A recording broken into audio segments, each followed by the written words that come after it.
उद्धव ठाकरेंच्या भाषणातला एक मुद्दा दाखवा आणि 1000 मिळवा अशी घोषणा केलेली। मात्र ठाकरे पूर्ण भाषणात एक मुद्दाही विकासावर बोलले नाही आणि त्यांनी माझे 1000 रुपये वाचवल्याबद्दल धन्यवाद फडणवीसांची टीका। पुण्यात आज ठाकरेंच्या शिवसेनेचा मेळावा। महापालिका निवडणुकीच्या पार्श्वभूमीवर उद्धव ठाकरे आज पुण्यातील अण्णाभाऊ साठे सभागृहात उद्धव ठाकरे मार्गदर्शन करणार। वसंत बोरेंकडून तयारीचा आढावा। नालायकांच्या हातात नवी मुंबई पालिका गेल्यास शहराचं वाटोळं होईल। 14 गावं नवी मुंबई हद्दीत नको। कुणाच्या तरी लहरीपणाचा बोजा नवी मुंबईवर का टाकू?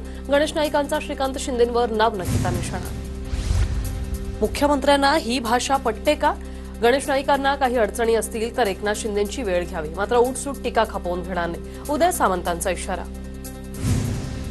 लहरीपणा काय आहे? पाणी वगैरे सुविधा द्यायची नाही का? मंदा म्हात्रेंचा सवाल। तर कुठल्या नालायकाने FSI वाढवण्यासाठी मदत केली? शिंदेंच्या शिवसेनेचे उपनेते विजय चौगुले यांचा गणेश नाईकांच्या टीकेनंतर पलटवार। या ताटातलं त्या ताटात टाकू देऊ नका। मराठा ओबीसी आरक्षणाबाबत धनंजय मुंडेंचं पंकजा मुंडेंचं विधान। तर तुमच्या राजकीय करिअरचा देव्हारा करू, माझ्या नादी लागू नका। जरांगेंचा मुंडे भाऊ बहिणीला इशारा।